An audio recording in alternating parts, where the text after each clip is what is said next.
Sir ఈ అరెస్ట్ని మీరు ఆయన అంటున్నట్టుగా కక్షపూరితంగా అంటారా, లేదంటే ఆధారాలు చూపించి చర్యలు తీసుకుంటే మాకేం అభ్యంతరం లేదంటారు హుందాగా? సురేష్ గారు, అదేవిధంగా పెద్దలు గఫూర్ గారు, అదేవిధంగా గురుమూర్తి గారు, కోటేశ్వరరావు గారు, అదేవిధంగా సిటీ న్యూస్ ప్రేక్షకులందరూ కూడా నా హృదయపూర్వక నమస్కారాలు. నేను చెప్పాల్సింది ఉంది, ఇది యావత్ ప్రపంచం మొత్తం కూడా ఇది ముమ్మాటికి కక్షపూరితమైనటువంటి కుట్ర అనేటువంటిది అందరూ తెలిసిన సత్యం ఇది. ఎందుకంటే జోగి రమేష్ గారి మీద, వాళ్ళ కుటుంబం మీద చంద్రబాబు నాయుడు గారికి ఒక కక్ష పెట్టుకొని ఎక్కడ దొరుకుతాడా, ఎక్కడ ఇరికిద్దాం అనేటువంటి ప్రయత్నాల్లో భాగంగా ఇది రెండో స్టేజిలో ఈ అక్రమ మద్యం దాంట్లో ఏదైతే కల్తీ మద్యం దాంట్లో ఇరికేయటం జరిగింది. అసలు ఏంటంటే ఈ కల్తీ విషయంలో దొంగలు బాగున్నారు. నిజంగా ఏదైతే ఇబ్రహీంపట్నం దగ్గర 10 దగ్గరకు పోయి ఇక్కడ కల్తీ మద్యం తయారవుతుందని చెప్పినటువంటి అతనే తిరిగి కేసులు ఎక్కించినటువంటి దౌర్భాగ్య పరిస్థితి అంటే ఇంతకంటే సిగ్గే ఉందండి. ఈ రోజు ఆంధ్రప్రదేశ్ లో ఒక పక్క మందా తుఫాను, తర్వాత మొన్న ఈ మధ్య కాచిబుగ్గ ఏదైతే టెంపుల్ దగ్గరటువంటి అక్కడ సరిపోయినటువంటి ఇవి కావచ్చు, ఎన్నిటి విషయం మీద డైవర్షన్ చంద్రబాబు నాయుడు గారు డే 1 నుంచి కూడా డైవర్షన్ పాలిటిక్స్ చేయటం అనేది అధికారులకు వచ్చిన కానిచ్చి చేసుకుంటూ రావడం బాగా ప్రక్రియ తప్ప దీంట్లో ఏం లేదు. ఏదైతే జనార్దన్ రావు అనేట అతను A1 ముద్దాయి సుప్రీంకోర్టుకి వెళ్ళేసి ఏముందండి, ముద్దాయి చెప్పిందని తీసుకోవాల్సిన అవసరం లేదని చెప్పేసి అన్నారు. అయినా కూడా అతను డైరెక్ట్ గా గన్నవరం ఎయిర్పోర్ట్ కి వచ్చినాక పోలీసులు సాధారణంగా తీసుకొచ్చే క్రమంలో అది చేత వీడియో చేయించారు. వీడియోను కూడా వదిలింది పోలీసులే. అంటే ఎటుపోతుంది అంటే ఈ రోజు ఉద్దేశపూర్వకంగా ఇరికియటం కోసం, ప్రజల్ని మైండ్ సెట్ కూడా ప్రిపేర్ చేయడం కోసం అతని ద్వారా వీడియో చేపించడం.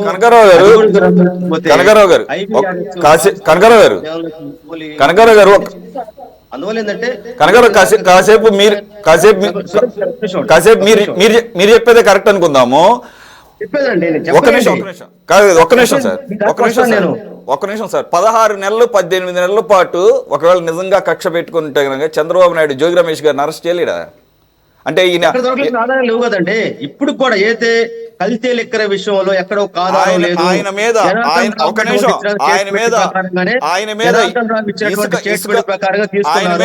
ఇసుక దందా ఆరోపణలు ఉన్నాయి. ఆయన మీద ఇబ్రహీంపట్నం ఏరియాలో బూడిదకు సంబంధించిన వాటి మీద ఆరోపణలు ఉన్నాయి. అలాగే అగ్రిగోల్డ్కి సంబంధించిన ఆరోపణలు ఉన్నాయి. స్థలాలు ఆఖరికి పెడన నుంచి రిప్రజెంట్ చేసినప్పుడు అక్కడ జగనన్న కాలనీల వ్యవహారంలో అక్కడ కూడా ఎక్కువ రేటుకు పెట్టించి డబ్బులు కొట్టేసినారని చెప్పేసి ఆరోపణలు ఉన్నాయి. ఇన్ని ఆరోపణలు ఉంటే చంద్రబాబు నాయుడు కనుక నిజంగా కనుక పర్సనల్ గ్రడ్జ్ పెట్టుకుంటే ఈ 16 నెలల పాటు టైం తీసుకోవాల్సిన అవసరం ఏముంటుందంటారు? లాజిక్ ఇబ్రహీంపట్నం అనేటువంటి బూడిద కేసులో అతని పాత్ర ఎవరిదండి? అక్కడ లోకల్ ఎమ్మెల్యే వసంత కృష్ణ ఆ రోజు వైసీపీ గవర్నమెంట్ లో అతను పెడన రోజు గెలిచాడు, మంత్రిగా ఉన్నాడు, పోటీ చేసింది పెరంబలూరు. కేవలం ఏంటంటే ఎన్ని కూడా ఏంటంటే ఒక ఉద్దేశపూర్వకంగా ఎవరైతే యాక్టివ్ గా ఉంటారో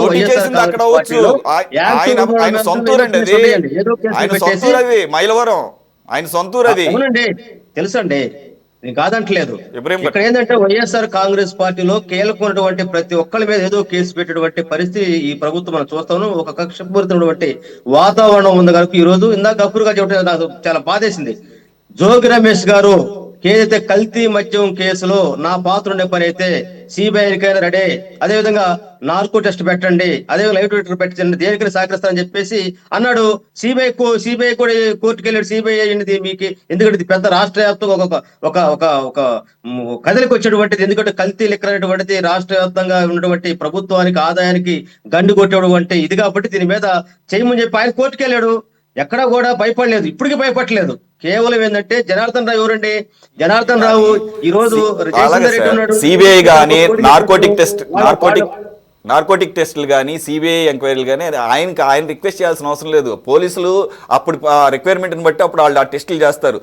ఎటువంటి ఆధారాలు ఒక్క నిమిషం సార్ కాదు, నార్కోటిక్ దాకా ఎందుకు ఆధారాలు స్పష్టంగా కనుక వీళ్ళు సేకరించగలిగితే నార్కోటిక్ దాకా వెళ్లాల్సిన అవసరం లేదు, లైట్ డిటెక్టర్కి వెళ్లాల్సిన అవసరం లేదు. అందరికీ లైట్ డిటెక్టర్లు ఏం చేయరు, అన్నిటికీ లైట్ డిటెక్టర్లు చేయరు. ఎవరు పడితే వాళ్ళు దానికి చాలా రూల్స్ ఉంటాయి. తప్పు చేయనప్పుడు ధైర్యంగా వచ్చి అడుగుతున్నాడు. ఆధారాలు చూపిస్తున్నప్పుడు ఇంకా నార్కోటిక్ ఎందుకు లైట్ డిటెక్టర్ ఎందుకు? అది కోర్టు చెప్తుంది, కోర్టు డిసైడ్ చేస్తుంది. కోర్టు డిసైడ్ చేస్తుంది సార్ ఏ టెస్ట్ ఎట్లా వెళ్ళాలి, దర్యాప్తు ఎలా చేయాలి, ఎంక్వైరీ చేయాలని పోలీసులు చేసుకుంటారు. పాలిటిక్స్ లో భాగంగానే ఇలాంటివి కూడా నెలకోటి తెస్తా ఉంది. ఈ రోజు నిజంగా లెక్కర కేసులు మీరు నిజంగా కల్తీ లెక్కర తేదలుచుకుంటే చేసినట్టు పిలిపించండి. అదేవిధంగా ఎందుకు మీరు పిలిపించలే చేసినారండి? ఈ రోజు జనార్దన్ రావు స్టేట్మెంట్ ఎట్లా ఇచ్చేస్తారు? జనార్దన్ రావు వీడియో ఎట్లా బయట తెస్తారు? అతన్ని జోగు రమేష్ అతను మాడుకున్నది ఎట్లా? IVRS కాల్స్ ఎవరు లీక్ చేశారు, ఎవరు పెట్టారు? దీనికి ఇంత రచ్చ చేయాల్సిన అవసరం ఏంటి? అంటే ఎక్కడో కూడా ఆధారాల్ని మీకై మీరు క్రియేట్ చేసి అతన్ని కేవలం దాటి ఇరికించడం కోసం చంద్రబాబు నాయుడు గారి ఇంటి దగ్గరికి వెళ్ళాడు కాబట్టి దాడి కూడా చేయలేదండి. కరకట్టకి ఆయన ఇంటికి కనీసం 100 మీటర్ల దూరం ఉండేదండి. వెళ్ళారు, పోలీసులు అడ్డుకున్నారు.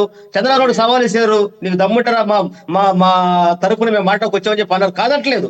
ఇది కక్ష పెట్టుకొని ఇబ్బంది పెట్టాలనే ఉద్దేశంతో వాళ్ళ కొడుకును కూడా అగ్రిగోల్డ్ కేసులో పెట్టాలని చూశారు. ఏం చేయలేకపోయారు కదా. అందువల్ల ఏంటంటే లెక్కర కేసులో కూడా ఇది కేవలం ఈ 10 రోజులు రిమాండ్ కు ఉపయోగపడింది తప్ప ఎలాంటి ఆధారాలు దొరకలేదు. ఛార్జ్ షీట్ ఓపెన్ చేయండి, ఛార్జ్ షీట్ వచ్చింది, దాంట్లో ఎక్కడ ఆధారాలు చూపించారు చెప్పండి. లేవు కదా. ఇప్పుడు మేజిస్ట్రేట్ వాళ్ళు చూసుకుంటారు.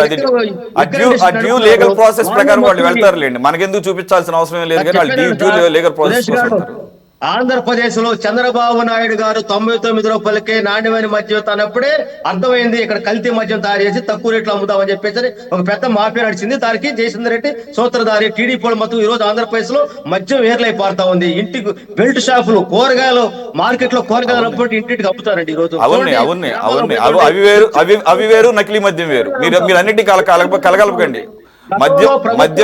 మద్యం ఏర్లై పారుతుంది, బెల్ట్ షాపులు ఉన్నది, అదొక సబ్జెక్టు అంతే తప్ప నకిలీ మద్యం కంప్లీట్ డిఫరెంట్ సబ్జెక్టు. ఇష్టం వచ్చినట్టు ఇంట్లో తయారు చేసి అమ్ముతారంటే కుదరదు. Right, okay. చెప్పారు సార్, ఒకసారి మాట్లాడండి. ఏదైతే జగన్మోహన్ రెడ్డి గారి ప్రభుత్వంలో అగ్రిమెంట్ చేసుకున్నటువంటి డిస్టరీస్ ఉన్నాయో ఆ మధ్యాహ్నం ఈ ప్రభుత్వం వచ్చినా కూడా దాదాపు 6 నెలలు ఇచ్చింది కదా, అదే కొనసాగించింది కదా. లిక్కర్ పాలసీ చేంజ్ చేయడం టైం పడుతుంది. ఇష్టం వచ్చినట్టు పాలసీ కాదు, వెంటనే డెసిషన్ తీసుకోరు. పాలసీ చేంజ్ అవడానికి టైం పడుతుంది. ఒక్క నిమిషం. జనాన్ని మోసం చేసి మీరు వెంటనే ఇసుక పాలసీ మీరు వెంటనే ఇసుక అవైలబుల్ చేయలేదు కదా. మీరు మీ గవర్నమెంట్ వచ్చినప్పుడు ఇసుక పాలసీ మీరు తీసుకురావడానికి సంవత్సరం పట్టింది.